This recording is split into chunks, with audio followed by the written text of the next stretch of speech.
Very good. Awesome. Hey, Alex, how are you? Hello. All good. You? I'm good. Are you next weekend having some sort of vacation?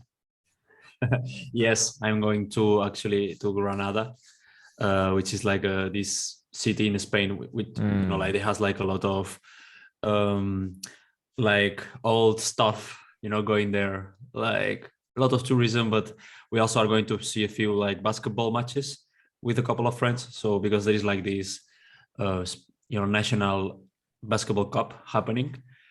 So yeah, it's a bit of everything, like pleasure, but also like having some fun, watching Nice. some Cool. basketball games. Yeah. Going out to friends. I've actually been to Granada, but like for a one day. Yeah, but that was a Only. long time ago. Yeah. It's a nice Yeah, place, but nice. I didn't see much. Okay. About today's episode. Today we are actually answering just one of our listeners who asked a couple of questions. So I'll list those questions right now, and we will just do our best to give answers to those. We'll see where it goes. And the questions are: what content to consume, finding a balance between consuming and creating, how to reduce time wasted on social media, when to start monetizing, your ideal working environment.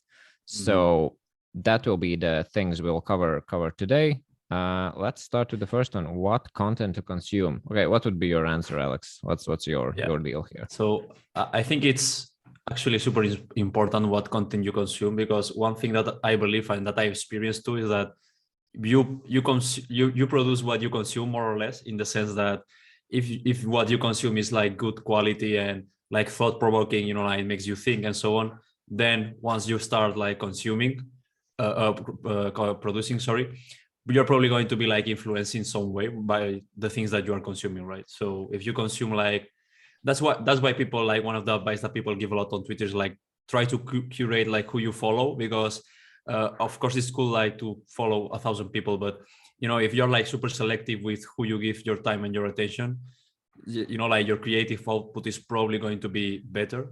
So yeah, that's how I see it, at least. Yeah, I think it actually goes quite well with one of the, like, I think Tim Ferriss pioneered this quote, which is like, you're the average of 5 people you most hang around with.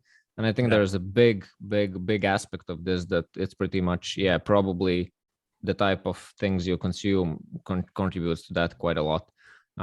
Yeah.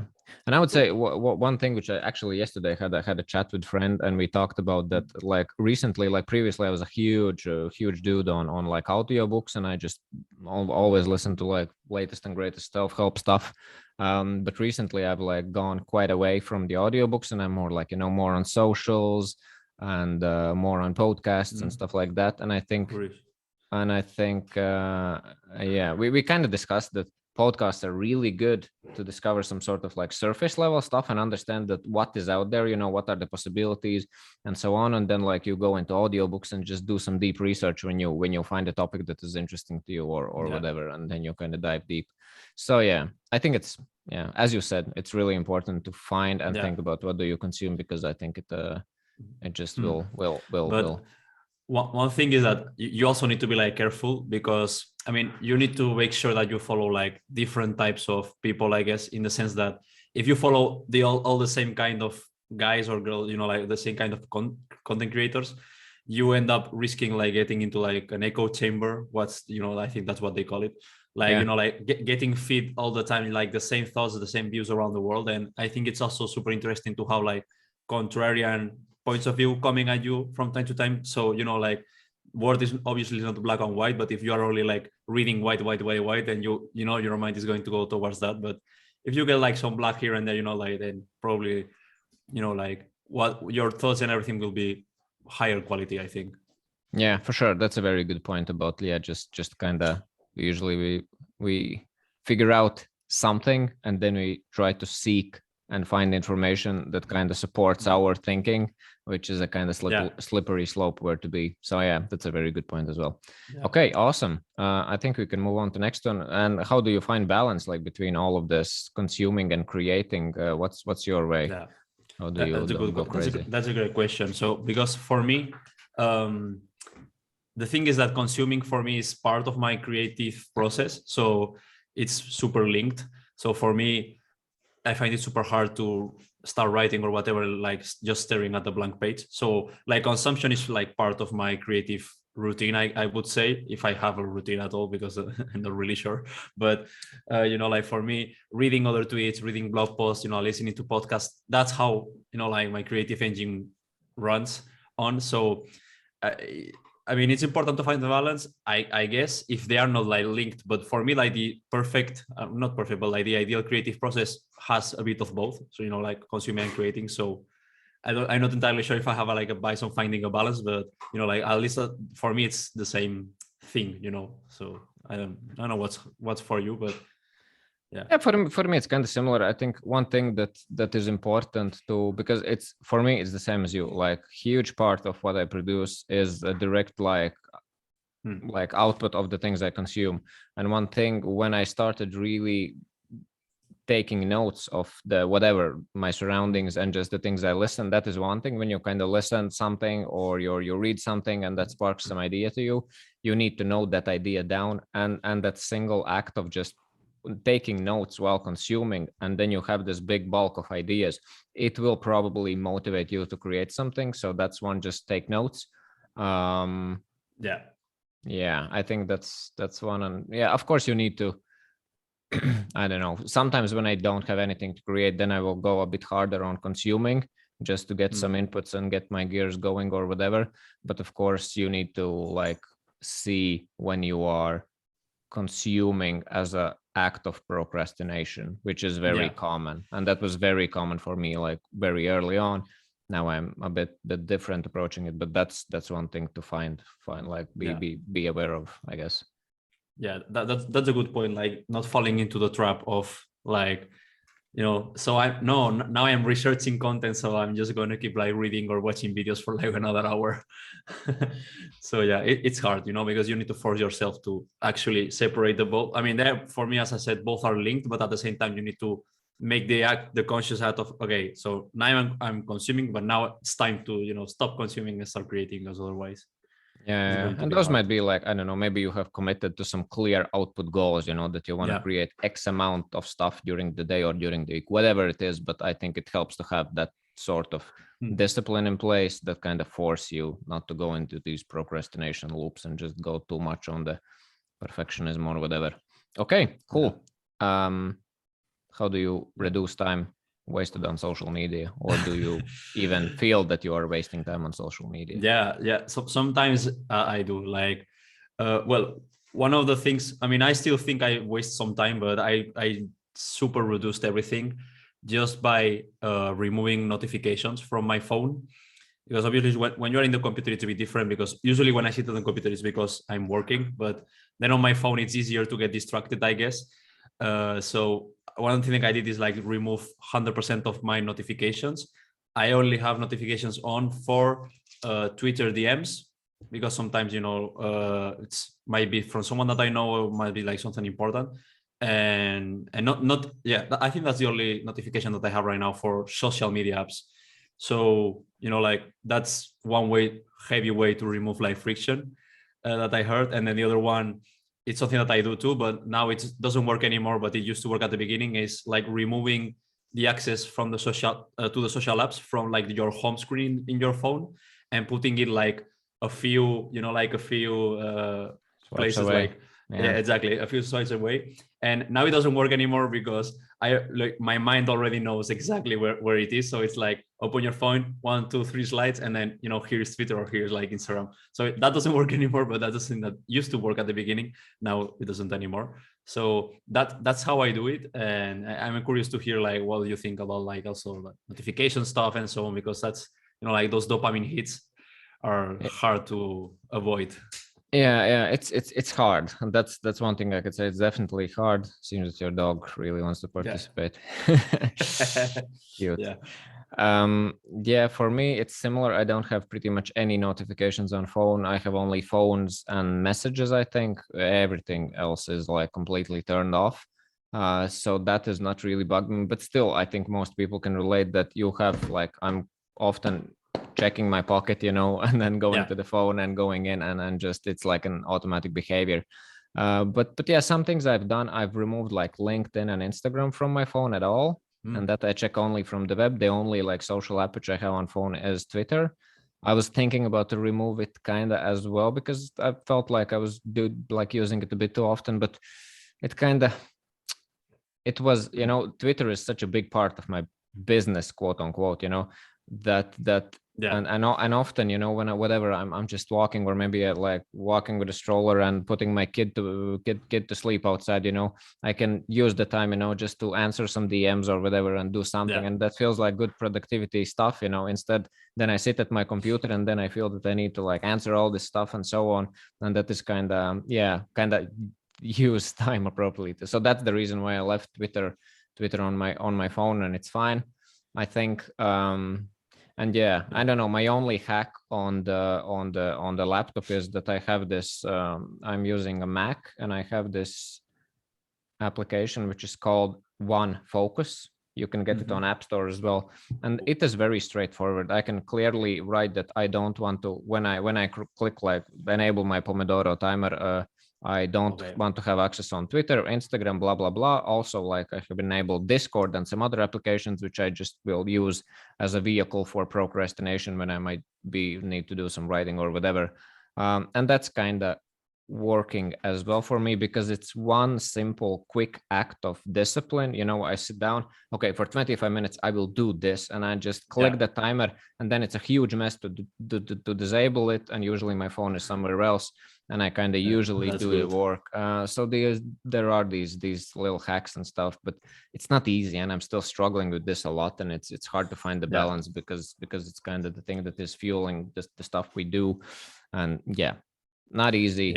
But I was discussing it the other day with my girlfriend, you know, and I was thinking that I was saying that we should like take our phones and leave it, you know, in another room while we are working or something, because that's, you know. But then she was asking like, yeah, but what if something happens, you know, like, you know, some emergency, you know, high level emergency, like, I don't know, someone is in the hospital or whatever, you know, then how will this person, you know, how will they contact you? And, you know, there is, you know, right now we have like the need to have the phone just in case something happens, you know, like, because 99% nothing will happen, but then what if the only 1% of the time that you need the phone and you don't have it, you know? So I don't know, you know, but yeah, there's always, but I don't know. As you said, it's like 99%, and you know, 15 years ago there was like no such thing. You went to school or wherever you went like alone without any phones or anything. That's true. Somehow we all have lived through that. But I understand the like basis for that concern. Okay, let's move on. What's next? When to start monetizing? Okay, that's a great question. Because what do you like? What do you consider like monetizing in a sense? So it's like selling your services or like selling products. I guess that we should make a distinction, because it's not really the same. But which is like in general. Well, I believe it's more. Let's say I believe it's more on the, let's call this, when you start to productize your stuff, when you should start to like make courses or some ebooks or something like that, because doing freelance is just like a regular job in some sense. So I believe we can put freelance aside and focus on like when do we create products and we try to monetize. So for example, for me, the first time I tried to monetize my audience, I think I was at around 1,000 followers on Twitter, but it was more like a test, in the sense of I wanted to gauge like how much of my audience will be interested in giving me money, you know, for something that I created. So I didn't have like high expectations or anything. I just put like, it was the time where Twitter growth ebooks were like all around. So I just said, okay, let's try to put like a quick growth ebook, but, you know, like with my branding and a bit, you know, to differentiate myself a bit from the rest. And it worked quite well. And I had only 1,000 followers at the time when I launched, but I kind of made the part of the process public too, you know, like, hey, I'm writing this, or, you know, like, this is how it's going to be. So I think that helped in creating some, you know, some attention early on. And I think it ended up making like $1,000 or something like that across, like, not only in the first day, you know, like across maybe like a few months. But still, I think it's pretty good for like someone who has 1,000 followers, which is not a huge audience at all. So that was my first experience. And as far as when to start, I think as long as you have something valuable to give, then, you know, like, I don't think that is too early to do it. The only thing is that the perception thing that, you know, like, you are an account with 50, 100 followers, and then you are already selling something, then to some people it might give the perception that you are trying to, you know, you are just here to make money, you know. So in a sense, you kind of need to prove yourself first to the community by giving like cool free value, and then you are allowed, so to say, to start monetizing. Or at least that's how I feel it from the perception standpoint. So I'm curious to hear like your take on that. Yeah, it's a very slippery slope, and it's a hard question a bit to answer, because it really much, I think, depends on the context, you know, because you might be a person with zero audience, but you might have some serious knowledge on some sort of topic, and a lot of people would benefit from it. And of course, you can create some products around it. You can figure out how to launch it in the world, you know, with some weird shout outs or reach outs or whatever. There's a lot of examples, people who have launched like successful stuff without any audience and so on. True. But like, if you are on the similar journey as we, which are like content creators doing our thing, and then when do you do all of these like courses and stuff like that, I think, you know, for me, my example, I think I launched something when I was around 1,000 or 2,000 subscribers as well, and I think like 3 people bought it because it was some sort of perfectionism one-on-one or whatever it was. I kind of refunded the money to people. I decided that's just too early, and I don't know why I did it. I was, I guess, running with my impulses a bit, and then I kind of left that monetization alone. And like my next thing, which is the course, which I consider a very like successful launch, at least to me. That was around the time when I launched, actually earlier than I kind of intended. But I had plenty of people asking me, Giannis, I want to learn from you. I want to do this. And that is, I think, a very, very good signal that it might be a good time to launch, when actually people ask for stuff instead of you are making something up in your own mind. And then you just need to validate quickly. I think you recently put out some sort of tweet where you previously did like create product for 2 months or something, and then like launched and something, and now you said you like validate la la la la la, and the launch product actually in a lot like shorter time frame and focus on the validation, which I think is a really good idea. I think that the key here is what you said, like having people ask for it. And sometimes it can be like a direct ask. You probably are like, your DMs were probably flooded with people like, hey, Giannis, how do you do this? How do you do this? You know, so what type of app are you using? So you have like a super clear signal of that people want this. And for me, I didn't have that many people asking with this Twitter ebook, but I had the proof that basically the ebook is like a compiling of 3 like threads that did super well for me. That did super well, you know, like taking into account the standard of my account at the time. So it like 4,000 followers. So I said, okay, so people like these 3 threads for separate, you know, so what if I put them together, expand a little bit on them, and then, you know, like try to sell that. So I had some sort of proof too of, you know, like, okay, there is some sort of interest into this. Maybe people will pay, maybe not, but at least I have like, you know, that I know that there is some people that are willing to put their attention into it. So I had that proof too. Yeah. But like, I think the bottom line is, don't really assume things which you don't know. And like, the tools are out there that make so easy to pre-sell stuff, and just do that pre-sell. You can always like refund it, but you know, if the pre-sale gives you enough, like, okay, this is like serious money, I love it, awesome, you know, whatever is the expectation, figure out how long it might take for you to create that thing and go for it. But yeah, I think the key here is not to assume that people really will want this and then spend months doing it, and then it's just it will be a learning experience, so why not? But yeah, no, definitely pre-sale is huge. Yep. Okay, cool. Let's go into our last question, which is your ideal working environment. So how does it look for you, Alex? Definitely one that, well, you know, my dog is not here playing me. So that would be like the first, but I mean, that's hard sometimes. But now that the weather is getting better for me, and I just take the dog, you know, outside on the terrace, and she lies in the sun and she's happy. So now it's easier. So that would be the first thing, I think, like no dogs around.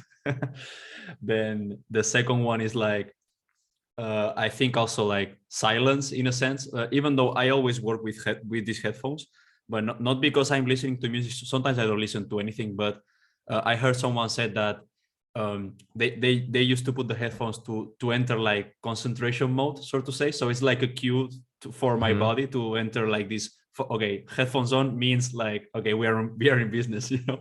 So that's another one. And like silence, but at the same time like having some type of cue to get you like into the zone. So that would be a third one. And then I always lean like I mean, you can see it here, the reflection and so on, like a place where you get like some sort of sunlight, like not a room without windows or anything, because for me, I mean, I love sunlight. I love, like places with a lot of sun. So right now I'm surrounded, and you can see it, but I have like a window just in front of me, and then I have like another one on the left. So, I have like an open view, let's say. So that's sometimes I think that's super cool for me, because when I take my eyes off the screen, I like to see like the real world and not stare into a wall or something like that. Yeah, that's true. So I think that's kind of what my ideal environment is, I guess.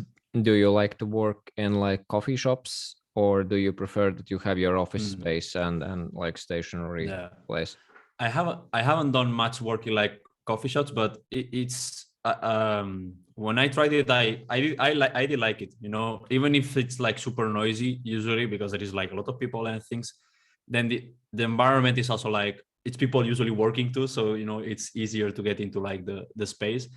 And then I guess it's harder to procrastinate there than at your own home, because here I'm at home, I can just like, I don't know, my PlayStation is just right there, so I can just go and turn it on. But I don't know, I don't have much experience with that. So yeah, what about you? Yeah, I don't know, my most productive place, it's not even a place, it's more like early mornings. That is like huge for me. Yeah. Because I not right now because of several reasons, but usually I wake up at like 4:30, which is extremely like early, and then like but I go to bed at 9:30 to 10, so I get plenty of hours of sleep, so I feel really rested and good. But yeah, that's huge for me, because I'm usually not procrastinating. I feel that I can really focus and do the things, and like everything is silent, outside everybody is sleeping, my family is sleeping, everything is dead silent. And that's super, super cool. And it doesn't really matter where I am, like whatever, kitchen counter, doesn't matter. Yeah, and other than that, I always thought, like when I moved into house, I thought I want my own office and so on, but I quickly realized that I don't. I really like the fact, and I don't have any external monitors right now or anything like that. I love the fact that I have my laptop and I can go anywhere, whatever, go outside wherever I want. And I don't know, I like to switch places, and I like this kind of flexibility. But yeah, mornings are huge. Of course, distractions, of course, when I don't know, kids are not yelling around and so on, that's a big factor always. But yeah, I don't know, quite simple. But yeah, I understood that I like to move around. Mornings are huge for me. Evenings are usually with more social media, more procrastination, or yeah. Do you have this thing that, I mean, that happens to me a lot, like when you are doing something? So for example, I have this task to make, I don't know, I have to write 30 tweets, for example, right?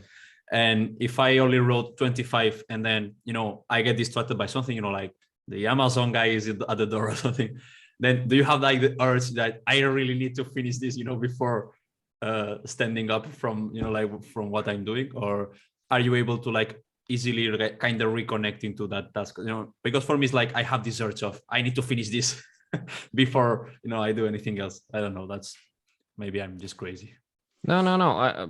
It's like this switching is, I think, huge, and that's a massive problem for me. That's why I usually, but when I said previously, I have that one focus thing. I kind of usually, when I click that button, I have a task in mind which I will do, and then I click like, okay, this might take me 25 or 45 minutes. Let's push it and let's really try to focus on that single thing. And I kind of, I don't know, give heads up to wife that don't bother me unless something serious happens or whatever. And then I kind of try to focus, because if I'm distracted, it's I don't know, it's so slower, and just everything gets ruined, and don't like it. But it's a really struggle. need. It's hard. It's not easy. And if somebody struggles with this and thinks that he's not normal, you're freaking normal. And this is Yeah, of course. everybody deals with this, and this is crazy. Of course, 100%. Like that's why also they said, like, people said that working 8 hours a day is useless because you are not really working 8 hours. No one works 8 hours, at least not. Like you can do more in 2 focused hours than 8 hours. Like, so that's like focus. We could do like a whole other episode on focus only because I think it's super, like Yeah, super that could be interesting. interesting topic. And yeah, let's leave that for another episode. Cool. Okay. Yeah. I think this one is done. Awesome. Cheers.